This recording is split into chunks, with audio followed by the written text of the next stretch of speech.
Hi, I'm Peggy Beauregard. We are the Real Estate Matchmakers for your financial freedom. We match cash to deals and deals to cash. We save you time and you make money because the deals come to us and the returns go to you. Talking today about budget. We talk about money, how to increase our savings, how to have money for investing so that that investing could grow, so that you can have your retirement, be financially free, pay for your mortgage, pay for the kids' college, your vacations. That's what we like about cash flow properties or growth properties, because they not only do that, they also give us great tax deductions.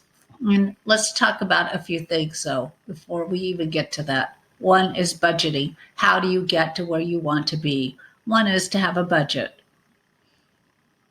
You need to budget. You know what it costs to live at wherever you live, whether it's an apartment and you're renting it or renting a house or paying your mortgage. You know what your principal and interest are. You know what your property taxes are. You know what your insurance is. You know what your insurance for your car is, your telephones, all of the media that you have. What are your utilities? You know what all those are. Write it down so that you are budgeting it. It costs you so much for lunch every day it doesn't matter whether you're working outside the home or you're working in the home.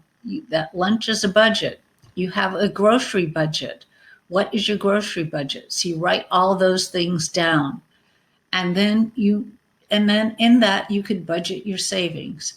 And I had a couple of ideas. I've done a lot of courses, and one of the courses talked about jars. So we talk about jars where you put in your loose change every day into the different jars. So there's 6 different jars, and one's in necessities, one's gifting, one's education, play, gotta have play, and whatever they are, that's minor, doesn't matter. You could set up whatever you want.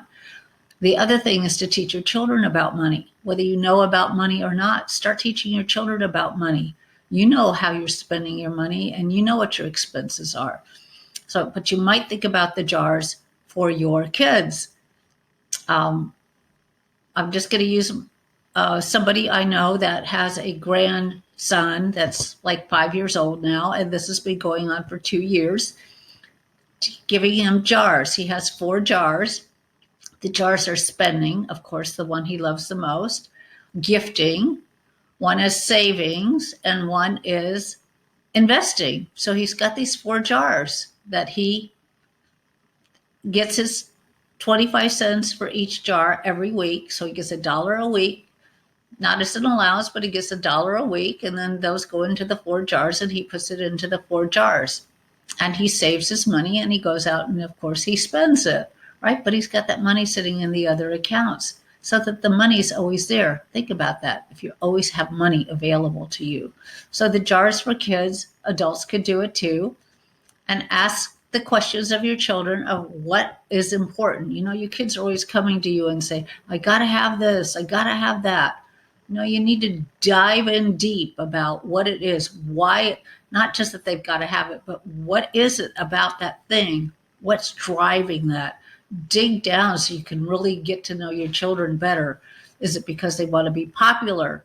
They want to fit in or something like that. It's not that they need that particular item. It's what drives that item. So questions to ask. And I'm not a parent, but I do read books.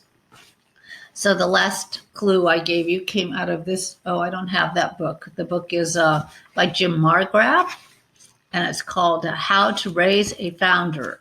And it's about raising your children and all the different games you can create and play. And it's just an amazing book.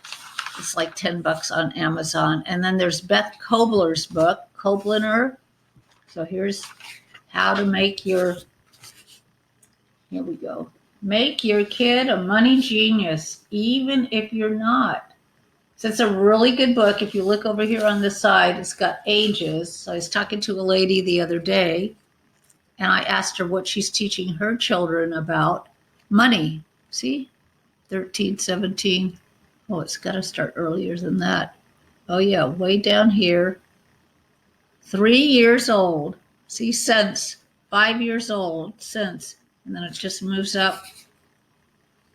until they get to be adults, like that. Okay, in all my notes. And I asked, well, how old are your children? And she said 8 and 10. And I said, well, what are you teaching them about money? And she said, they're too young. I'm like, they're not too young. They're really not too young. I started my first business when I was 11. So I think 8 and 10 are not too young to know about money, because I knew about money when I was 8, 9, 10. That's why I started a business when I was 11, because I wanted some money to spend. I didn't have money. We got what, a nickel for allowance? You know, how far does that go? So I started my first business when I was 11. Listen, I'm making an offer to you. If you would like a budget, I have a spreadsheet that's already got everything filled out, and it's just a plain Excel spreadsheet. I would be happy to email it to you. You could change it and have it be whatever you want. I've got one for business and one for personal. Reply and ask for the budget, and I will send that to you.